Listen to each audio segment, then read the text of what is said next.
नमस्कार, आप देख रहे हैं ब्रेकिंग बिहार। अभी हमारे साथ हैं जदयू के बिहार के प्रदेश सचिव राजेश तिवारी। सुशील मोदी ने एक बार फिर से भविष्यवाणी की है। सीधे तौर पर उन्होंने कह दिया है खुलेआम कि 2024 में हमारी जो 3 भविष्यवाणी है वो होगी। एक, प्रधानमंत्री मोदी प्रचंड बहुमत से फिर से तीसरी बार प्रधानमंत्री बने। दूसरी भविष्यवाणी, मुख्यमंत्री नीतीश कुमार मुख्यमंत्री पद से हटेंगे। और तीसरी भविष्यवाणी की जदयू में होगी टूट। पिछले दिनों जिस प्रकार से भविष्यवाणी किया जा रहा था, जिस प्रकार से बातें आ रही थी, जदयू के राष्ट्रीय अध्यक्ष ललन सिंह मीडिया से नाराज भी हुए। हालांकि जो खबरें 10 दिनों पहले से चल रही थी वही हुआ। मुख्यमंत्री से भी सवाल किया गया कि सर आप बन सकते हैं राष्ट्रीय अध्यक्ष, उन्होंने भी इनकार किया। लेकिन मीडिया में जो खबरें चली वही सही साबित हुआ। अंततः तस्वीर वही आई। फिर भी ललन बाबू की नाराजगी किस वजह से है यह समझ में नहीं आई। लेकिन राजेश तिवारी जी, हमारा सवाल सुशील कुमार मोदी के भविष्यवाणी पर है। देखिए, सबसे बड़ा मजेदार बात है कि ये कैसे भविष्य करता है। जो भविष्यवाणी कर रहे हैं और भविष्यवाणी में उनका खुद भविष्य ठीक नहीं है। उनका भविष्य ठीक नहीं है। जो भविष्य वो थोड़ा सा अपना बताएं कि उनका जो अप्रैल में पूरा हो रहा है राज्यसभा का, उसके बाद वो रिन्यूअल होंगे कि नहीं होंगे। हो सकता है न हो या न हो। वो मार्गदर्शक मंडल में बड़े मोदी जी भेज दिए हैं। अब वो जा रहे हैं। किस तरह से उनको बिहार से साइड कर दिया गया, किस तरह से संगठन की वो तो अरे जो सवाल उठा रहे हैं, जो भविष्यवाणी कर रहे हैं, उनका जो औचित्य तो देख लीजिए कि वो दूसरे का भविष्यवाणी करे। थोड़ा एक बार ये भी बोल दे कि मेरा भी अब भविष्य गर्त में चल गया, बोल दीजिए वो हटेंगे। इसका भविष्यवाणी ये कौन सी बात, ये सामान्य प्रक्रिया है। अब ये मान रहे थे कि हटेंगे? नहीं, ये देखिए, ये सामान्य प्रक्रिया है, ये हुआ। और इसमें कौन सी बड़ी बात है। हमारे अभी जो वर्तमान जो राष्ट्रीय अध्यक्ष हैं और वो पूर्व राष्ट्रीय अध्यक्ष ललन बाबू, देखिए एक साथ घूम रहे हैं, एक साथ रह रहे हैं, सब कुछ एक हो रहा है। कल के जनता दरबार में रहे हैं। खबर चलाने से ललन बाबू नाराज क्यों होंगे? वही बात हुआ ना जो खबर चला। देखिए, ऐसी बात नहीं है।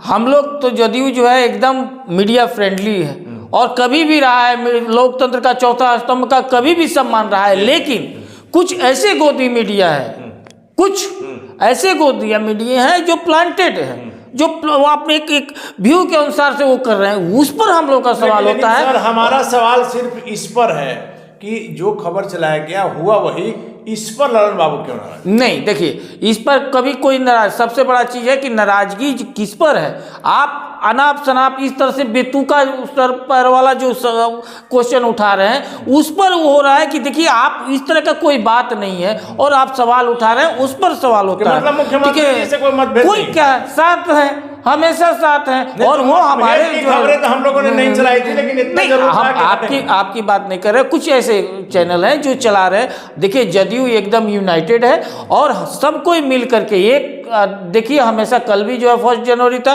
कल भी देखिए कि सबको हमारे जो है सर्वमान्य नेता और वो साथ में थे, हमेशा साथ में रहे। ऐसे दूसरे दल में देखने को कम मिलता है, कम मिलता है। कब तक मिलेगा? कभी सम्राट चौधरी से सुशील मोदी के साथ में देख लीजिए तो, या पूर्व अध्यक्ष जो है और इनके और राधा मोहन सिंह से और इनके साथ में देख लीजिए तो। कई बार पहले भी कहा है, यही विजय सिन्हा के साथ व्याकुल वाली बात आज भी चर्चा में रहती है सम्राट चौधरी की। देखिए राजेश चौधरी जी, हम तो वही खबर चलाते हैं जो सत्य है। किसी को बुरा लगता है तो लगे, जिसको मानहानि का केस करना है करे। सही बात है। तो यही बात है कि देखिए अनिल जी, ये कुछ उस टाइप से हो तो इसलिए नाराजगी। लेकिन हम लोग का है, देखिए बिहार के विकास से हमारी प्रतिबद्धता है। जदयू हमेशा विकास की राजनीति करती है, वो न धर्म की राजनीति करती है, न जात की राजनीति करती है। क्या कर रहे हैं? और मुख्यमंत्री नीतीश कुमार की छवि तो वही बात है। लेकिन कुछ वही हम कह रहे हैं कि कुछ गोदी मीडिया है जो इस सवाल को बार बार इस तरह से रिपीट कर रहा है कि बहुत बड़ा चीज हो गया है, ढंग से दिखाया। हाँ, आप कह रहे हैं कि थर्ड पार्टी है और उसके बाद आप दिन भर नेशनल पर भी उसको चला रहे हैं, जो कोई सवाल ही नहीं है उसको भी आप दिखा रहे हैं। तिवारी जी, आपको याद होगा हमने कम से कम 50 बार यह कहा है कि मुख्यमंत्री नीतीश कुमार को तीसरे दर्जे की पार्टी कहिए, चौथे दर्जे की कहिए, लेकिन मुख्यमंत्री नीतीश कुमार के बिना बिहार में सरकार नहीं बन एकदम वो कहा ही जाता है कि हम लोग का देखिए कुछ बात है कि हस्ती मिट्टी नहीं हमारी, सदियों रहा है दुश्मने दौरे जहां हमारा। तो यही बात है, लोग दुश्मनी करे भाई, जो भी क्रिटिसाइज करे, लेकिन हमारे बिना चाहे वो बिहार की राजनीति हो चाहे देश है। मुख्यमंत्री नीतीश कुमार में कि इनको लेने के लिए जहां एनडीए बेचैन है वहीं आरजेडी भी बेचैन रहती है। देखिए, हम लोग कभी भी काम के साथ रहते हैं, बिहार की जनता के साथ रहते हैं, देश की जनता के आम आवाम के साथ हैं।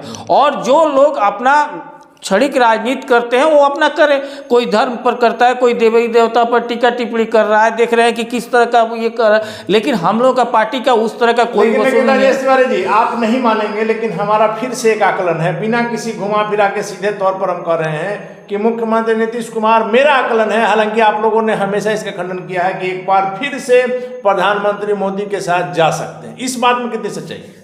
देखिए, जाने आने का कोई सवाल ही नहीं उठता है। हम लोग नहीं, ऐसा अभी तक अब ये सब कोई नहीं है। हम लोग इंडिया गठबंधन के तहत हैं, इंडिया गठबंधन के तहत हम लोग मजबूती से काम कर रहे हैं। हम लोग भी जो जनता बिहार की सेवा के लिए जो मौका दिया है माननीय नेता को, वो कर रहे हैं। और हम लोग एक मुस्तैदी के साथ जो है, जो कट्टरता है धर्मनिरपेक्षता के लिए, हम लोग इसको बढ़ चढ़ कर काम कर रहे हैं। भाप करके ही जो तस्वीरें नजर आती है उसी के आधार पर हम लोग कोई बात करते हैं। आपने देखा सिर्फ कल नीरज जी, आपके जो मुख्य प्रवक्ता हैं, एमएलसी हैं, नीरज जी ने जिस प्रकार से कल आरजेडी के विधायक फतेह बहादुर के बारे में कायर बहादुर तक करार दिया, यही नीरज बाबू हमेशा बीजेपी के खिलाफ आग उगलते हैं। कल बड़ा प्रेम झलक रहा था। कोई प्रेम नहीं झलक रहा था। देखिए, हकीकत ये होता है कि हम लोग किसी के भी, कोई भी धर्म हो, कोई भी जात को सम्मान भाव से देखते हैं।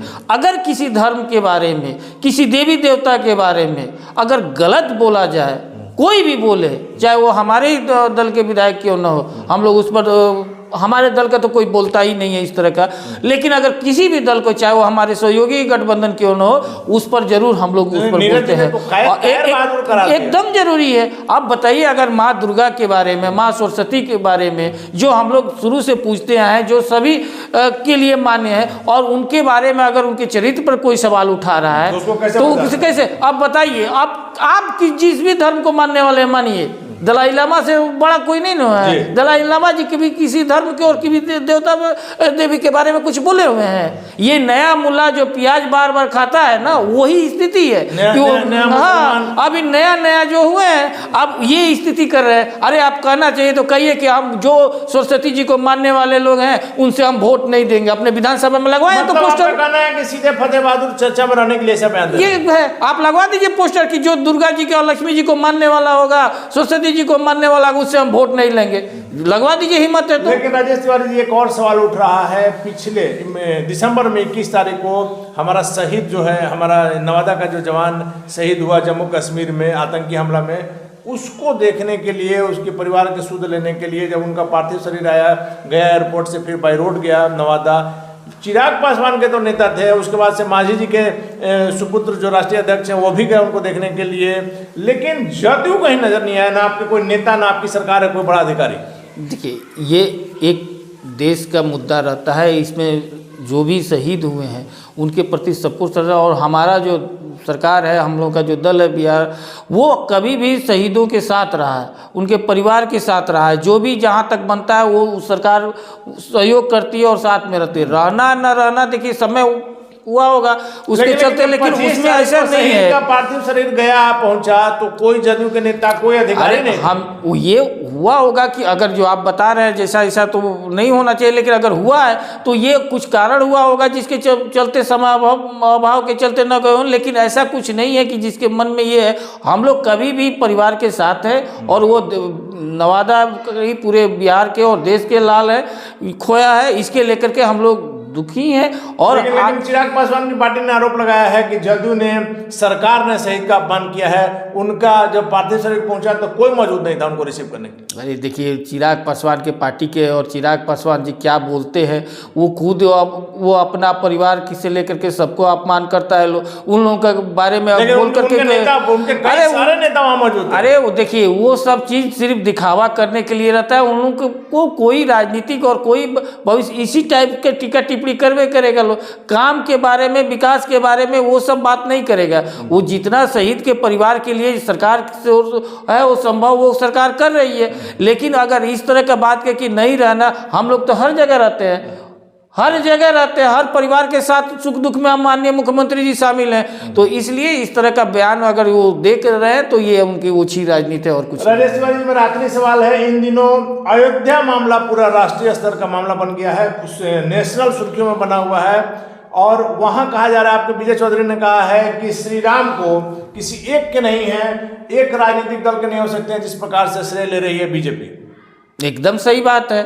आप बताइए, जिस तरह से बीजेपी श्री राम मंदिर को लेकर के और राजनीतिक कर रही है, जगह जगह जो भाजपा के कार्यकर्ता लेकर अच्छा तो फूल लेकर के जा रहे, याद है ना कि पहले कैसे ईंटा के लिए घर घर घुमा लोग, आज ईंटा का कहाँ ही उपयोग है, सब बेच दिया। हकीकत में ये सब बेच दिया है। हकीकत है, इन लोगों के लिए धर्म आस्था का विषय नहीं होता है, धर्म इन लोगों के लिए धंधा का विषय होता है। सेवा के भाव नहीं रहता है, मेवा खाने के भाव रहता है। और देख लीजिएगा जिस तरह से ये लोग बजरंग बली को कर्नाटक चुनाव में बेचा था लो ना, किस तरह से बजरंग बली को, तो बजरंग बली अपने जन्म धरती से इन लोगों को उखाड़ फेंके, और वही स्थिति होता है। जिस तरह से भगवान श्री राम को ये लोग राजनीति कर रहा है ना, ये 2024 में देखिएगा कि इन लोगों का जो है सफाया श्योर है, क्योंकि किसी का भी अंत, अति जो है किसी भी चीज़ के लिए अंत का कारण बनती है। इसलिए धर्म को कम से कम, हम धर्म भगवान श्री राम प्रत्येक सनातनी में किसी एक के नहीं हो सकते, किसी के एक के नहीं हो सकते। लेकिन आप जिस तरह से मंदिर को इस तरह से दिखाया जा रहा है कि ये भारत सरकार नहीं,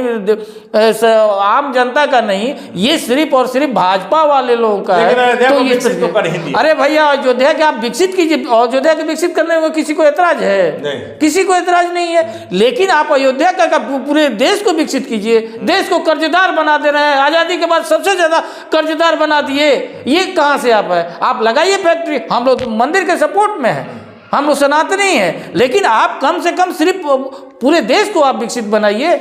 चलिए, धन्यवाद। तो हमारे साथ जदयू के बिहार के प्रदेश सचिव राजेश तिवारी, पूरे देश को विकसित कीजिए, सिर्फ अयोध्या को विकसित करने से काम नहीं होगा। और सबसे महत्वपूर्ण बात है कि मुख्यमंत्री नीतीश कुमार को लेकर के जहां सुशील मोदी ने दावा किया है कि मुख्यमंत्री जी हटेंगे, जदयू टूटेगा, प्रधानमंत्री मोदी एक बार फिर से प्रचंड बहुमत से प्रधानमंत्री बनेंगे, वैसे में राजेश तिवारी का सीधा दावा है कि मुख्यमंत्री नीतीश कुमार और जदयू एक है, किसी प्रकार की टूट संभव नहीं है। और मुख्यमंत्री नीतीश कुमार अभी इंडिया गठबंधन की मजबूती के लिए काम कर रहे हैं और करते रहेंगे। हालांकि हमारा दावा है कई महीनों से कि मुख्यमंत्री नीतीश कुमार एक बार फिर से एनडीए में वापसी कर सकते हैं। वैसे में राजेश तिवारी के दावा और हमारे आकलन में क्या होगा यह वक्त बताएगा। फिलहाल बने रहे ब्रेकिंग न्यूज़।